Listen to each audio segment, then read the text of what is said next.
حداقل 30 میلیون برام شد. با توجه به کارم چند پیش تصمیم گرفتم که یه لپتاپ جدید بخرم. خب خیلی سرچ کردم. قیمت‌ها از حدود 35-40 تومن شروع می‌شد تا 70-80 میلیون تومن. لپتاپ چند تا مشکل اساسی برام داشت. یک وزن زیادی داشت، سایز بزرگی داشت و احتمال استهلاک باتریش هم خیلی زیاد. هزینه اولیه‌اش هم که بماند. یه مقدار بیشتر جستجو کردم که به نسخه‌ای برسم که بتونم همه این مشکلات رو حل کنم با هزینه کمتر و اینکه دردسر حمل و نقلش برام خیلی کمتر بشه.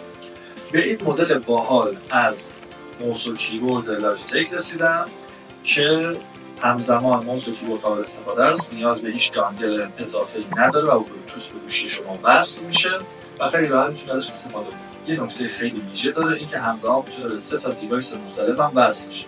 یعنی شما همین الان میتونید ارائه کنید با دیوایس 1 با دیوایس 2 با دیوایس 3 تا این همه مشکلات منو حل کرد و هزینه هامون 1/10 میرفت.